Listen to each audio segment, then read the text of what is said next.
It's time for the match preview.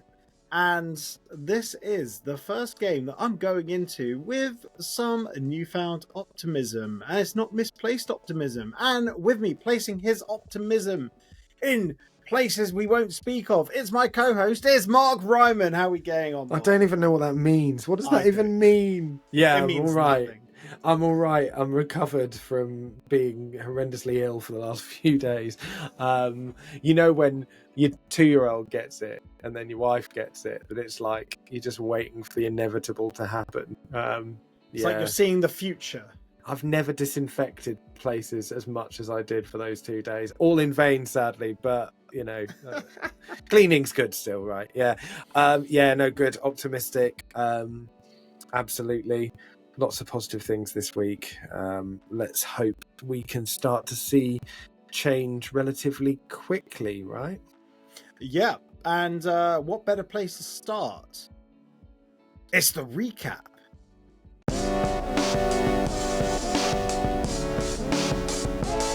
There's no point in recapping the QPR loss or the Forest game in the FA Cup.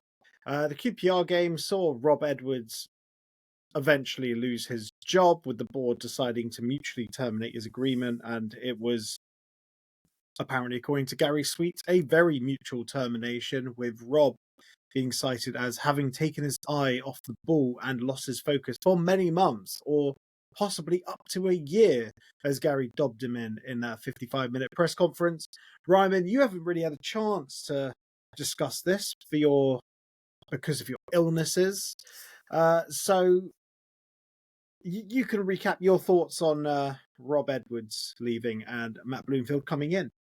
Yeah, I mean, we did the phone in, didn't we, when Rob left, and you know, my feelings on it then are still the same. You know, incredibly grateful for not just that day, that second half of that season in the Championship, and some amazing memories. I talked about that, you know, him as a person and how he dealt with both Lockyer situations, which has got to be just unfathomably difficult to do.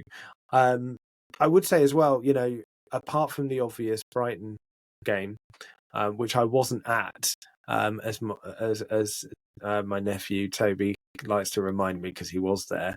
I was at the Newcastle game, and all right, yes, we threw a 2-goal lead away, I suppose, but my God, that was a great game. And a night out in Newcastle followed it. That helps as well. So that, you know, memories like that are fantastic, and we'll always be grateful for it. Did it come too late? Yes, I think so. I think, you know, for all of us, the Middlesbrough game was a clear kind of cut-off point. I think you and I have both spoken about it even being earlier than that, where we could see things just lack of ideas, no real coherence of thought. The Sheffield United for me was the key one. So, you know, it needed to happen. I think 90% of the fans agree with that, that it needs to happen. And he now, you know, I hope he gets a rest. I hope he gets a break. And once he does, I hope he gets another crack at football at a decent level, because I think, you know, there's still a good manager in there. But yeah, we haven't seen it for a while, unfortunately, and it's certainly time to go. It was indeed time to go. A bit overdue, but fair play to the board for continuing to back their man. And it must have sort of given the incoming manager, Matt Bloomfield, a sort of taste of how much the board would back a manager. Like, even when things aren't going too well, you know that you're going to get time. And sometimes a bit too much time. Well, yeah, I don't think he'll look at it as too much time. But yeah, I think he will. And I think, you know, it's really interesting, wasn't it, in Bloomfield's first interview and press conference, how he talked about how he felt wanted, particularly, and he made a point of that. For me, that spoke to his previous owners at Wycombe as well. I think that you know, I don't think it takes much reading between the lines for me to see that maybe he didn't feel that he was as wanted there under the new ownership at Wycombe. You know, maybe that's me reading too much into it, but it looked like that. Yeah, and he will be given time. We know that, and we do give all managers time. You know, we gave Graham Jones up until the break in COVID, which obviously kind of forced the club's hand to some extent. And of course, you know, the other managers like John Still as well. We gave him time in League Two before eventually having to part ways. So we will definitely do that. The problem that Matt Bloomfield has is that we are now in a position where we have to get results quite quickly, because relegation isn't an option. So time is definitely there, but in the short term we have to get some points on the board. So yeah, that's obviously everybody's main focus and concern, right? Yeah, that is the concern, not just from the fans, but I imagine from the board. But I think they're probably quietly confident that a new voice in the players' ears will give everyone a lift. But let's have a look at some of the team news ahead of the game against Preston.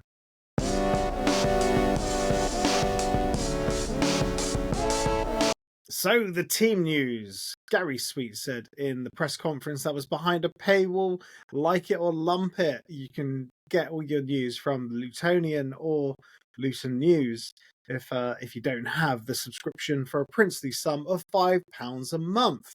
So Alfie Doughty might be a doubt. Reece Burke, I think, is still out. Shandon Baptiste, is he ever in?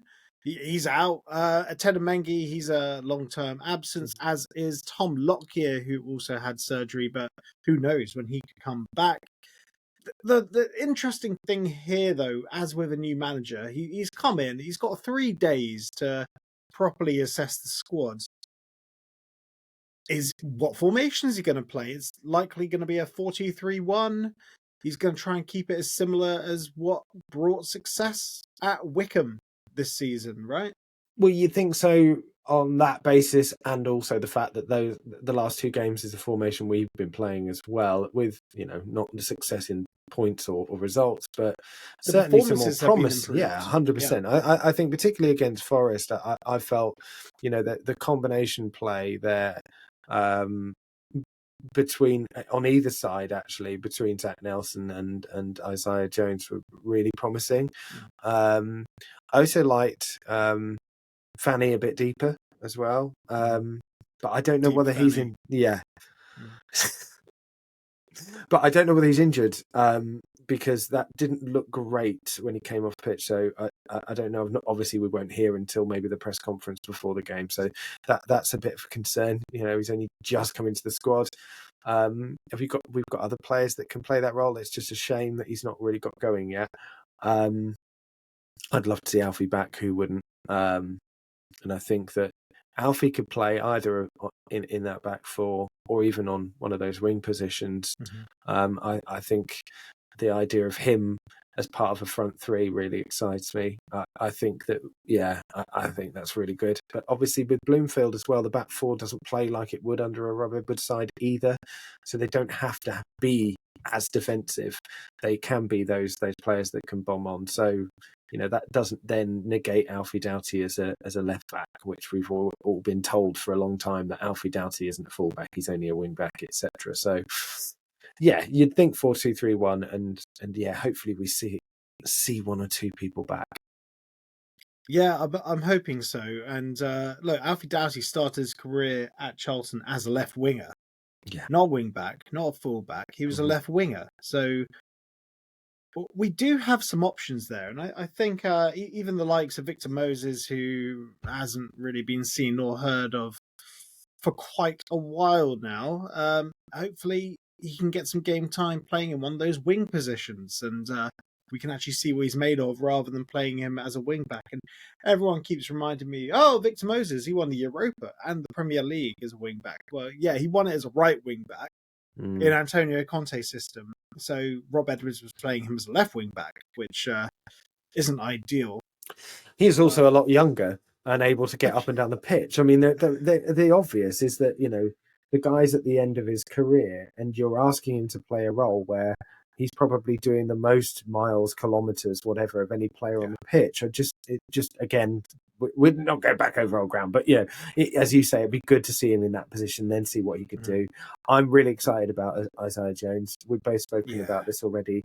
He already against Forest gliding past 3 players and very close to putting it in the back of the net. I mean, that we just haven't seen that. It's great. So I can't wait to see what he can do over a period of games. That's really exciting, and hopefully we see him on Saturday. He's one that Bloomfield was very excited about having. He even said, "Yeah, I'm very happy with this one."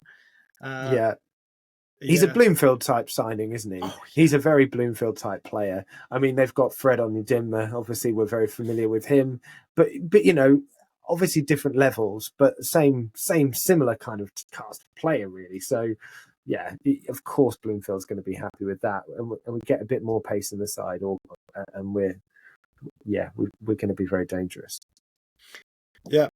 Well, I hope that's the case, and I hope we do pivot to his system quite quickly, and he gets the players G'd up for it, because the players have been shambolic, and to be honest, now that Edwards is gone, the onus is on the players, as I have always said. But Ryman, you ready to look at some previous encounters? Time for some terrible guesswork. Let's do it.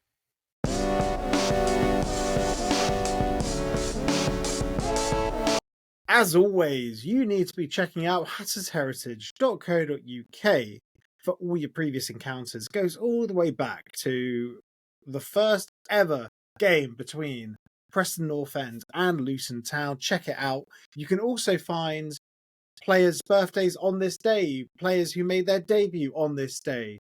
There's a whole load of stuff, and club directors, staff, managers, they're all now up or going up on hattersheritage.co.uk. So check it out. The link is in the description of this video, and you got to check it out. It's honestly one of the best football heritage sites on the planet, and Will has absolutely smashed it. Will, Rog, Brian, all the trustees, but primarily Will, who's absolutely smashed it out the park with this site. So do Will a favour, go check it out. It's absolutely sensational. But for the benefit of FOTMob, I got 9 games here, Ryman. What's the spread? We either do beat them by lots or not many. I feel like generally we don't do so well against Preston. I do remember quite a few tight draws, but I think they probably won more. Out of 9, I'd say we probably won 3 draws and 3 wins. No, I'm going to go 4 wins for them. 4 wins for them, yeah. 3 Bullseye. Draws and 2 wins for Luton. Yeah, You smashed it. Yes. Well done. There's 3 Luton wins, 4 Preston draws, and 2... 4 Preston wins even, and 2 draws. Any memorable games for you? Yeah, so, I mean, obviously, when we were, say, coming out of COVID, thought we were coming out of COVID and then didn't, but fans, a few thousand fans back in the ground. You already said off air that you were on that. You were in the ground then. Unfortunately, as a resident of Leicester at the time, we were in whatever that category was, like the no-go zone of COVID. Weren't allowed out of the house still at this point, so there was no chance of me going, even though I was on the list as season ticket holder. But great, yeah, Collar hat-trick in that game as well. The 4-0 stands out too. Luke Berry's, I just love that goal so much. I couldn't work out how the ball had got in the back of the net for ages for that goal. Just a cheeky finish. It was so cheeky. Finish. And you just think, I miss Luke Berry. But anyway, yeah, I mean, those 2 games. It was the first game, I believe, under Nathan Jones as well. I think we drew 1-1 in that game. It was the first game. Yeah, Callum McManaman with a very late equaliser during COVID. During COVID, yeah, of course. Yeah. So yeah, those stand out. Away from home, we've certainly had less luck. But let's hope we can repeat either the 3 or the 4-0. Right, that'd be good. Yeah.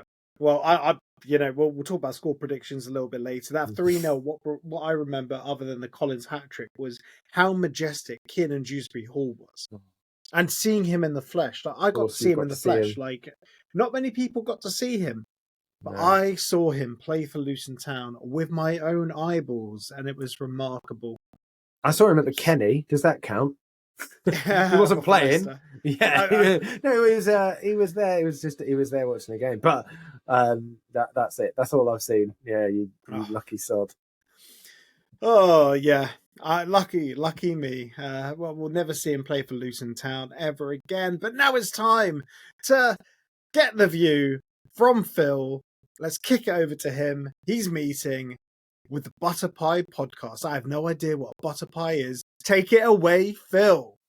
Thank you, Mark, and thank you, Ollie. Great to hear from you guys. I hope that you're all well. Everyone that's watching, that tunes in for my particular part with the opposition preview. Today, I'll be speaking to Ollie. He's from the Butter Pie Pod. You might remember him from earlier on in the season.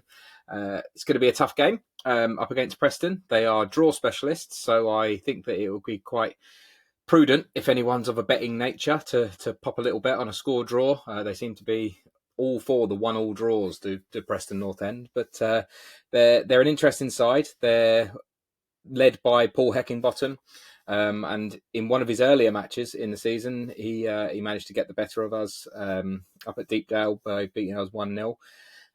Back at that point, it was not something that Luton Town wanted to happen, but it was something that probably was a bit of a precursor to where we're actually at. Preston are a few places above us. I think they're 15th at the start of play, and they're not having the most amazing season, and they're the sort of team that Luton Town will want to catch up and draw into the relegation fight that Luton Town are undoubtedly in. So as for Luton Town, there's 20 games left, 60 points to play for.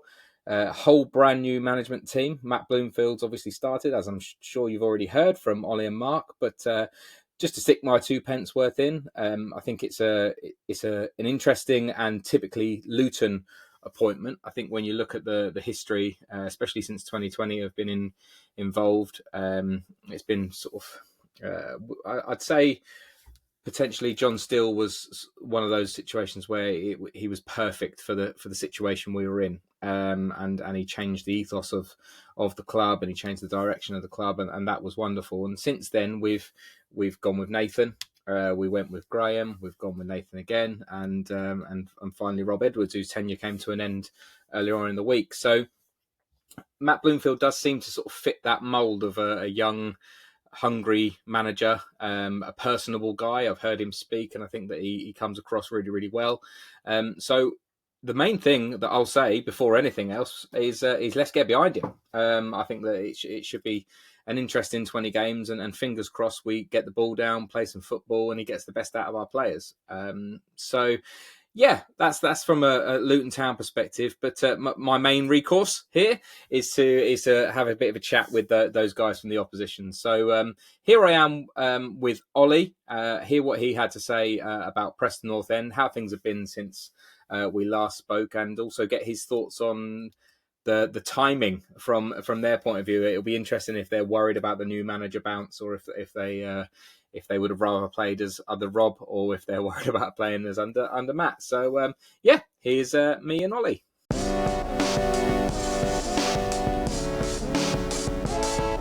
So everyone, as promised, I've got Ollie Hargreaves returning from the Butter Pie Pod. We were just talking off air. It's really good to see Ollie. We last spoke in game week 3, so the transfer window was still open. We meet within the midst of another transfer window. There's been lots of changes. Last time we spoke, Paul Heckingbottom was at the start of his tenure, and as I speak to Ollie today, Matt Bloomfield's at the start of his. So my first question to you, Ollie, is: are you a little bit gutted that you're facing Matt Bloomfield's Luton rather than Rob Edwards? Because we were losing regularly. We've been playing pretty poorly. There was a need for change, and it's that age-old thing. It always feels like you're the team that meets the opposition when they've got a new manager boost. So yeah, what are your thoughts on it as an opponent? Oh, you could just see it happening. I knew probably Luton board members were probably going, you know what, North End are coming up here, they're slightly turning it on a bit, getting a couple of good results. You know what we'll do? We'll get a new manager here, and just to give them a new manager bounce. It's written in the stars. Yeah, I mean, Matt Bloomfield's a good manager, to be fair, but it comes with positives and negatives, actually, because now we've just won yesterday in the FA Cup, and we're coming up against Wickham at home. Now, obviously, with them losing Matt Bloomfield, you could potentially see it as a positive, because if North End get into the 5th round of the FA Cup, it's good going. Yeah. So, to be fair, it's not as bad as I actually thought, because although good for Luton and yourselves, kind of good for us, because, you know, when we do come up against Wickham, they've lost their manager who's been doing superb in League One. Yeah. But it's just gone unfortunate. They could have done it after this game. They just could have done it after this game.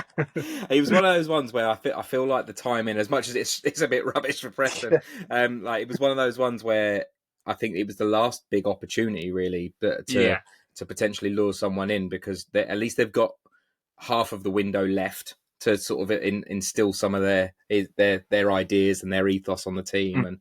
And we realistically, Rob could have gone at the back end of November when we lost to Borough, and we got our asses handed to us up at Borough. So it's felt like it's a long time coming, and like I say, it's just one of those ones where it always seems to fall on your lap. You always seem to feel like it's you, didn't you? Like when you're the opposition. But yeah, like, I mean, I was looking through your results, and obviously you've had some positive results recently. I sort of looked through sort of all a bit since sort of late November really, and you've gone through lots and lots of draws, and I'm sure you've spoken about it a million times with your fellow fans, and like 1-1 draws. I mean, you're a banker for a 1-1 most weeks, but you had a really positive Christmas, like a couple of really good wins, and important wins against teams that are also down there. You know, the likes of Hull, Wednesday at the time they've flown off now, but they were one that you would consider be down there. So it's been quite positive for Preston, picking up points against who they need to. Is the general feeling quite sort of good? Are you feeling like it's more a case of looking up rather than over your shoulder? I still think it's looking over our shoulder a bit, although, you know, we've picked up a good amount of points. You see the teams around us, like obviously yourselves. You look at Plymouth as well, who have appointed a new manager there, who, to be fair, I think anyone would run through a brick wall for after seeing what he said. So you've always got to be mindful of those around you. But I've started to feel a lot more confident around about Christmas. You know, the January transfer window opening as well. I've been banging on so much about, you know, defensive recruitment. We're needing this in. You know, we went and spent 1.5 million on Lewis Gibson from Plymouth, which, you know, he played superbly against Charlton yesterday. So that looks like a real coup. And apparently we're in talks for a left wing back. I don't think he'll be sorted by the time we obviously play yourselves, but you know, solidifying ourselves, because that's the main thing. You know, you mentioned about 1-1s and the draws. I've seen them as kind of like winning draws, so to speak. The fact that we do go up 1-0 and then throw it away. So the amount of points that we probably could have got if we had a competent back line and, you know, a keeper who was confident, it could be a different ball game. You know, to be fair, if we had better defence and a keeper, you could probably count about 10 points that we would have had going our way, which it's a different conversation, man. So, positive recently. It just needs to be backed up a bit more with a bit more recruitment in January. I think we'll be safe. I think there's 3 worse teams than both of us, both Luton and Preston. That's still in the back of my mind, and that was the only thing I was holding on for. But with the positivity of Christmas and hopefully a few more signings, we'll be probably looking to push high end, you know, mid-table. Yeah. And it's one of those things where with draws, like I've been bemoaning the fact that we don't draw. We either scrape a win, and obviously it's difficult to talk about our season because, from a Luton's perspective, it's a sort of fresh dawn. I've got to look at it through a new lens now. But a lot of the time we were picking up 3 points and not really deserving it. Almost always at home. We never win away from home. But I just yearn for the ability to win some points, some tough points. And those things might be the things that keep you up in the end of the day. If it does get a little bit tough, like the fact that you've got those draws rather than being turned over is a real positive, I think. But like I say, well, in the fullness of time, we'll figure it out, won't we? when the table presents itself at the end. But I mean, I remember when we spoke last time, you mentioned I was sort of, it was brand new season, trying to look at who was who and looking at star men and stuff like that. And I remember you saying about your sort of number 10, Frokjar Jensen. Yeah. And you've got Sam Greenwood as well that sort of plays in that sort of role behind there. And I still look at Reece up front, and this is just, it might seem naive because I don't watch it every week like you would as a bona fide fan of North End, No, but I see the way that, like, the strength he's got, the power he's got, and when he does score, it seems to be a damn good goal, Reece. And I do worry about your strengths going forward. How's it panned out? Like, give me a bit of flesh on the bone as to sort of how those players you picked out at the start have been and how it's going. I mean, the thing was with Frokjar and with Reece. Now Reece is in his last 6 months of his contract, and there's been no news of whether or not he's going to stay or not. So we could potentially see Reece move on. Window. There's been rumours apparently going abroad, etc., but nothing's been mentioned too much. So, you know, by the end of the window, he may still be here. So in terms of that, you probably look to our other striker actually in Osmajic, who is a bit of a, what's the right word, a bull terrier, where he's, you know, nibbling at feet. Like a goal yesterday where was a back pass, he nicked his foot in, you know, before the goalkeeper and put it into the back of the net. It's one of those that he'll run through a wall and you'll be like, how have you managed to get through, you know, 3 or 4 players and stick it in the back of the net? It just doesn't make sense. But that's what type of player he is. Scored 2 goals and he scores in bursts, does Osmajic. You know, he does, if he scores, he'll score 2. It's one of those where, you know, if he doesn't score, he doesn't score. And I think per 90 minutes, he's right up there in terms of goals and, you know, goal conversion. He's right up there, but it's the chances that are needing for him. And that falls back on, obviously, Mads and, Frokjar, I should say, and Sam Greenwood, who Greenwood's done very well this season. And, you know, there's a buyout clause in his loan deal from Leeds. Yeah. Bit of a tricky situation in terms of if Leeds go up, his wages go up, and that'll be too much for us. But yeah, it's that creative spark, you know, when they're on the ball and if they're, you know, allowed time to be able to progress themselves. For me, the high-end championship players, you know, the front three. But from that, you know, the players behind them have been very isolated. You know, it's very much, you've got the defence, you've got the flat midfield, and you've got the three. And they become very isolated, and it's hard for them to create chances. That's why you probably get, well, they have been frustrated, and it's probably frustrating to watch, to be fair. Yeah. That's why we've been harping on about wing-backs and stuff, so because they're so vital to, you know, the 3-4-3, where the three need support, they need chances to be able to create. And although they've had decent seasons, if they were helped with personnel and, you know, other players around them, it'd be a different ball game. But at the moment, it's frustrating to watch them be frustrated. Yeah. And there's probably going to be more of the same come Saturday, probably, because we're notoriously crap away from home. And preaching to the choir, my friend. Yeah. And we're very likely to become even more isolated in the front three. So, yeah, it's going to be a frustrating watch, I think, and definitely one of those that you're wanting to, you know, launch the fire stick at the telly screen. Yeah.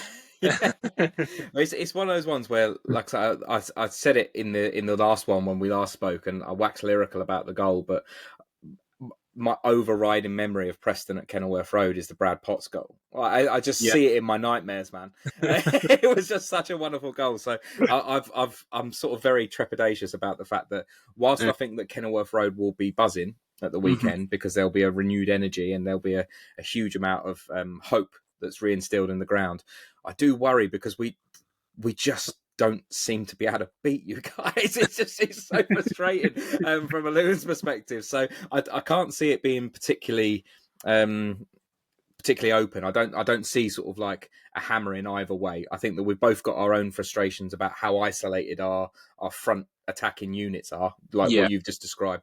We have the same thing. I think that we've in the past, and again there might be some significant changes at the weekend. We'll see how it goes.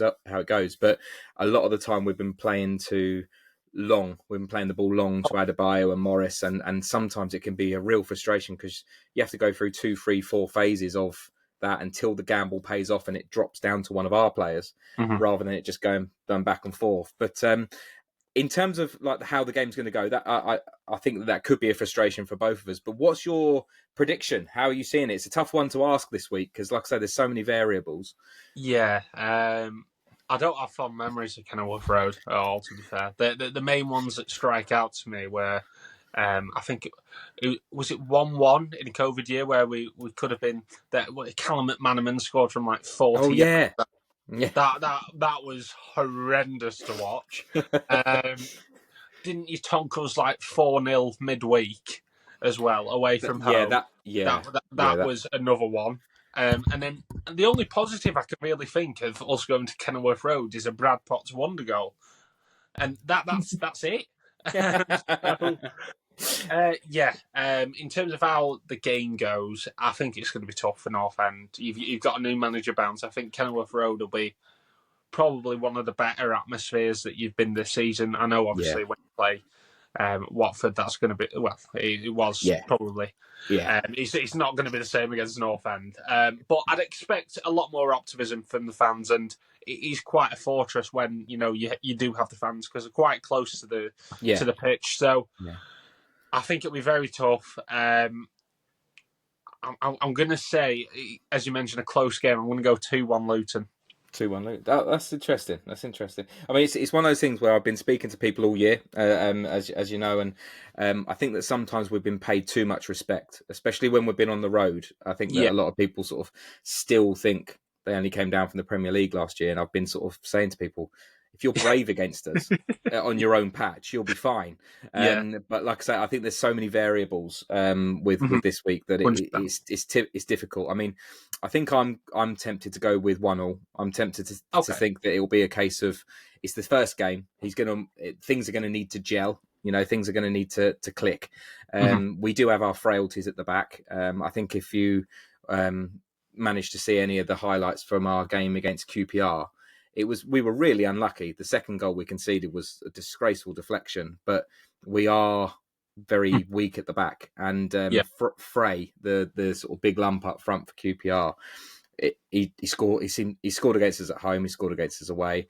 And if you've got Osmajic, you know, and you've got a guy that's willing to put himself about, it could be the fact that stops us from keeping a clean sheet. So it's going to be a really interesting one, mate. It's going to be a really interesting one. But we'll wrap it up there. Thank you so much for your prediction and your insight, Ollie. I always appreciate talking to you. And just so that I can give you a little bit of a claim in the actual recording, Ollie beat all of us in the Sluga 6 in the first in his first effort. So I'll post up on Twitter what he's gone for in this one. And again, just to reiterate, it's Ollie from the Butter Pie Pod.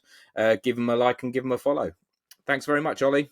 Cheers, Phil. Cheers, mate. So, everyone, as you just heard there from Ollie Hargreaves, he's predicting a 2-1 victory for the Hatters at Kenilworth Road at the weekend. I think that he's placing a lot of value on the uplift we'll get from Matty Bloomfield's appointment and the fact that Kenilworth Road will likely be as buzzing as it has been in for quite some time. And I think that really is it. I think that it's a case of 20 games to go, need to get absolutely behind them at every single opportunity. There's no excuses, can't hide behind anything. Our predicament is what it is, as the kids say, and we just have to go and give it a bloody good go. Get behind them, do as much as we possibly can, give them time, give them patience, as much positivity as we possibly can. And I know that's not always easy when we're in the predicament that we're in, but we're only going to get out of this if we're all aligned and we're all together. So I'll pass back to Mark and Ollie. And from myself, see you at the weekend. Take care, Hatters, and let's get behind the boys. Come on. Thanks, Phil. Smashed it, mate. Right. So, Ryman, who is the danger man or men that is worrying you ahead of this game? I think a couple of things. I mean, Will Keane obviously scored against us, didn't he? We gave him the freedom of the box. Well, that's the worry, and hopefully things have changed a lot since then. Well, they certainly have changed. Whether we've changed defensively enough to be able to stop that would be would be useful.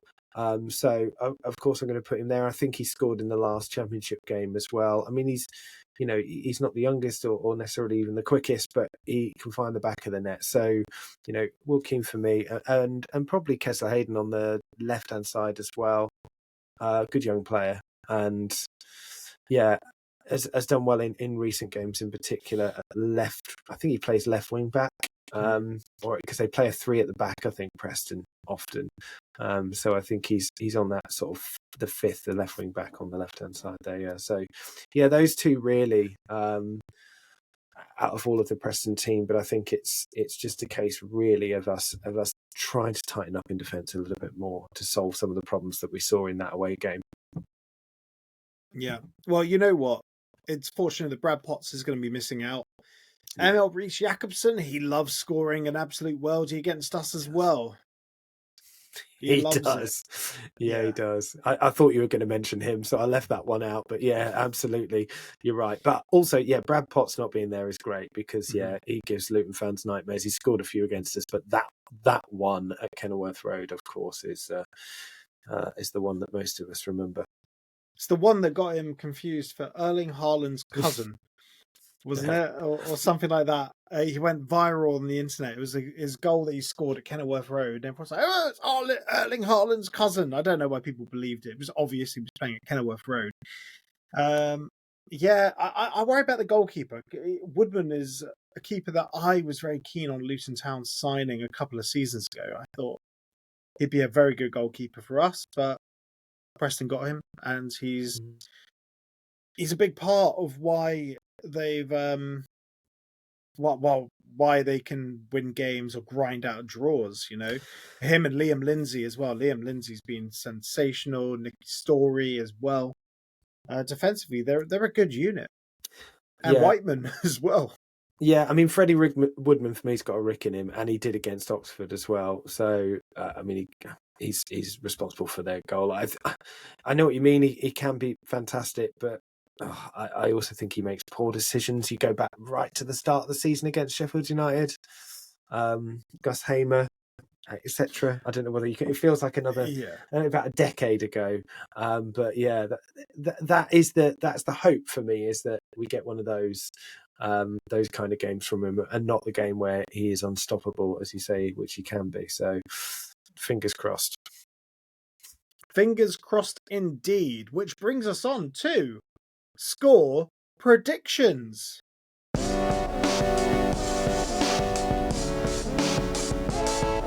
I will kick this off with some optimism. I think the players are going to respond really well to Matt Bloomfield, and he's just going to ask them point blank why they're all so shit and why they've been playing so badly. So I think it's going to click, and I think Luton Town are going to win 4-1. Preston are in for a pasting. Yeah.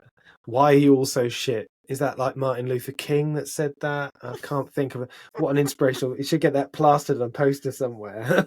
It's like Ted Lasso, with the believe sign above. It's like the opposite of that slightly. It's like, why are you so shit? Yeah, that is optimistic. Obviously, I hope you're right. I've not gone quite as optimistic. I do think, though, that long term it'll be a good appointment. I think that it's difficult, isn't it? It's such a short turnaround from when he just took his Wycombe side to beat Portsmouth. I think how much impact he'll have. I think there will be a bounce. Preston, not to be underestimated, that they've done reasonably well this season. I mean, they're not pulling up trees, but neither are Luton. So I've gone 2-1. They don't concede huge amounts of goals, and we never keep a clean sheet. So for that reason, I don't see things changing to that extent. But I hope you're right and I'm wrong. But as long as we win, I don't care.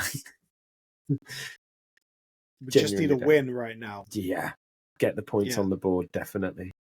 What a win and a performance that isn't absolutely shambolic and diabolical. Like the players looking like they're putting in a shift. Yeah, of course. I think we'll get that. I think we'll definitely get that. It's just how much impact Bloomfield can have tactically in whatever it is, like two training sessions, or one for the cameras and one proper one. that he'll get. So yeah, I've gone 2-1. I hope you're right instead. But as long as we win, like you said, let's go with that. We'll see. We'll see. And as always, just a reminder, if you're watching this and you're not subscribed, why aren't you subscribed? Hit that subscribe button, hit that bell so you get notified as soon as we go live. We do post-match phone-ins. We do phone-ins when there are very exciting things happening at Luton Town. So get involved and make sure you subscribe. But that's us done for this week. So all that's left to say is, come on, you Hatters.